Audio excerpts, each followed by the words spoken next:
Jeremy Appel, co-host of Big Shiny Takes. It's so good that you arrived. Hey, man, how are you doing? I'm doing all right. I think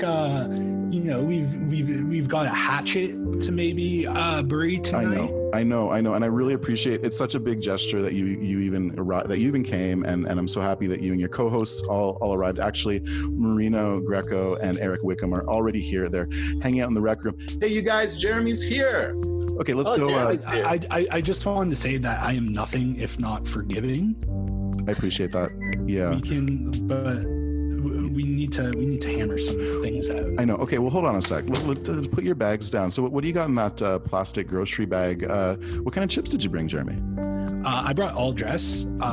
Even though I am an Alberta patriot, I do love me some Canadian chips. And what kind of pop did you bring?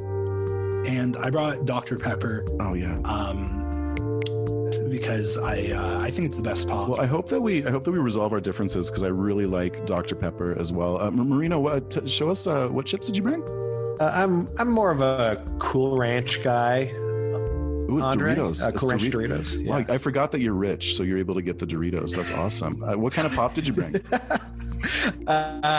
Barks Root Beer, of course. Not gonna lie, it's like if Dr. Pepper were good. I'm sorry. We should be burying the hatchet, not creating new arguments. This is an opportunity to come together in peace. Eric, what kind of chips did you bring tonight to our Sleepover Summit? Well, I've been trying to cut back on the junk food, so I brought those very thin vegetable chips that everybody hates, but you can't help but eat half the bag. Okay. So what did you bring, like oat milk or like kombucha? What did you bring for a beverage? I'm so glad you asked. I made tea from that I found in my backyard, and I brought a large jug.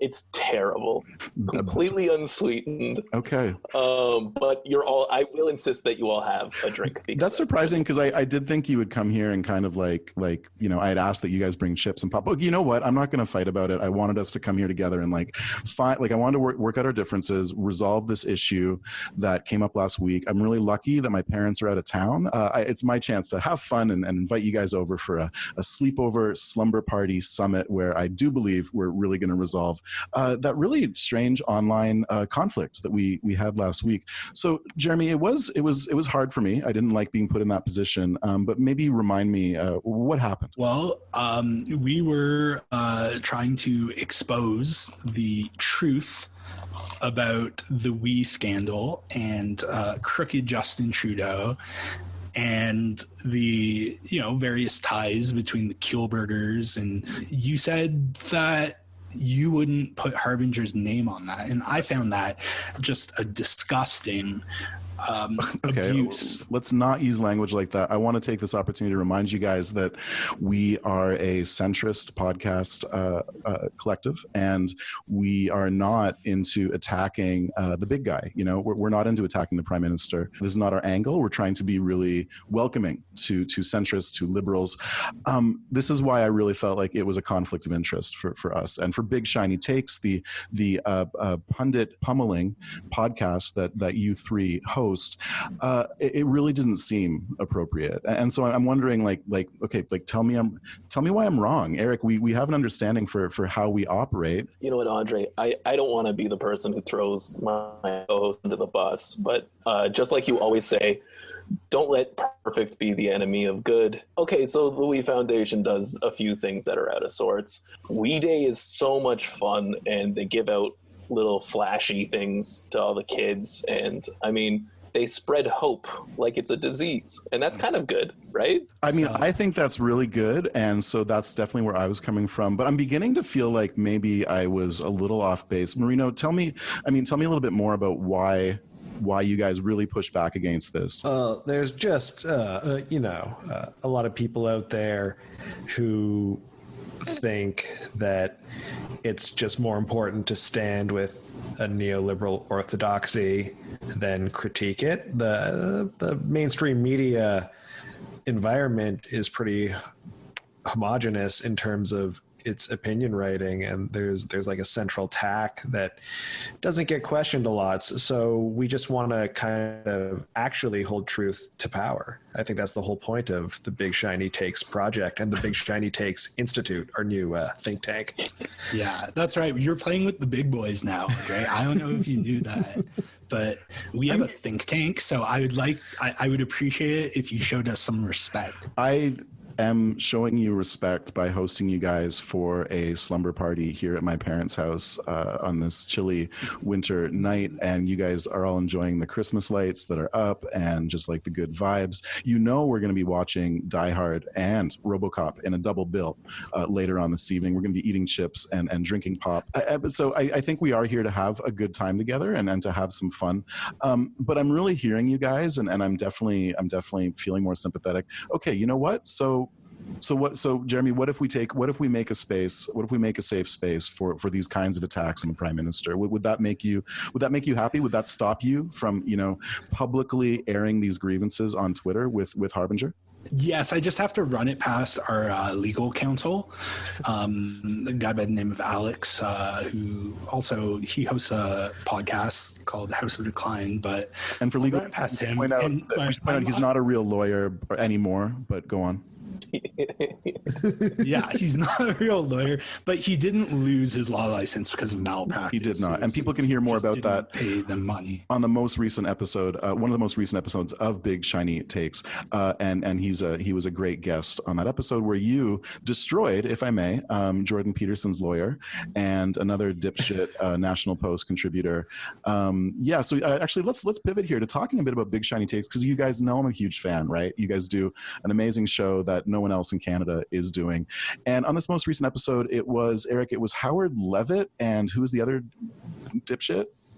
Oh, it was Bruce Pardy, who's a law professor at the King of Queens. That's right, Ontario. Mm-hmm. Yeah, I think that we are the world's first, and to my knowledge only, anti-free speech podcast. Guys, we have to pivot, but I'll just say really quickly, folks can check out more about the podcast at bigshinytakes.com.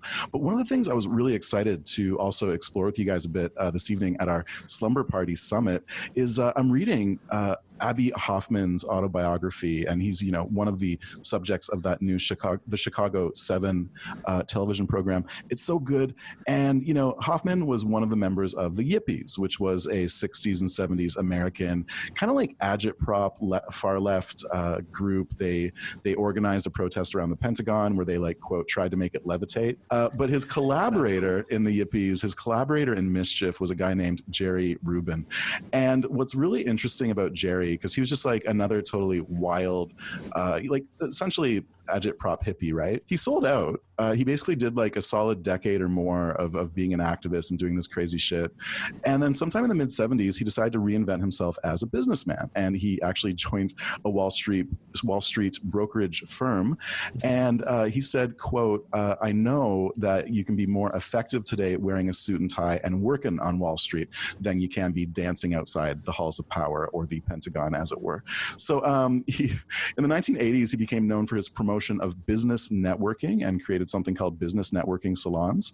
And it was basically a company that organized networking parties at Studio 54, where they all did lots of cocaine in Manhattan, and lots of entrepreneurs and young professionals would meet. And near the end of his life, he even became interested in the science of life extension and was heavily involved in multi-level marketing, health foods, and nutritional supplements.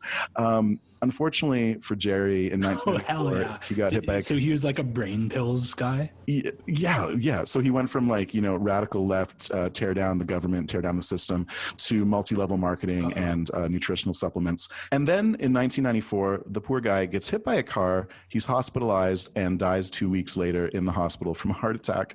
And so just a totally ignominious end to this guy who had really lived an interesting life and done a lot of good things, but kind of went the other direction. So it got me to thinking, who could be in the Harbinger community the sort of person that might take this heel turn, away from being in the hard left. And so one thing that I thought would be really cool would be to play a spooky game at our Sleepover Summit tonight. And you guys, check this out. I brought my Ouija board out from the closet. You guys want to play this thing? You scared? Yeah, I've actually never used a Ouija board. Eric, what question do we want to ask the Ouija board? What question do we want to ask? Maybe we ask them who will become the far right member of the Harbinger Media Network. 17 minutes later, the name is revealed. Oh my dear God, you guys, I can't believe it. The Ouija board indicated it's Rob Rousseau. What? Oh my God. Marino, does that surprise you? It makes total sense. He's got that lucrative new deal with Rain energy drinks. He's pivoting into life supplements. Oh shit, that's right. And didn't he say something about selling like nootropics? Wow. Yeah. The end of a recent 49th Parahell joint. You guys, I am feeling so scared right now because the Ouija board correctly indicated who is going to be the Jerry Rubin of the Harbinger community. Wow, this was way more crazy than I thought it would get. But you know what? Even though I'm feeling so scared and sleepy, I'm really happy that we had a chance to bury the hatchet in the official 2020 Big Shiny Takes and the Harbinger Society Presents Sleepover Slumber Party Summit. You guys, let's take a rest. What do you think? We'll watch the movies tomorrow morning. Does that sound good? Yeah, I'm pretty sleepy. Reno, are you feeling more scared or more sleepy right now? I need to sleep this off. I'm ready to turn in. I gotta cope. I gotta do a cope sleep. Oh gosh. Oh, you guys, I'm yawning. I'm just so sleepy. Okay, well, I think I'm falling asleep now in my sleeping bag. Well, okay. Good night, everybody. Good night, Andre. Night. Night, guys.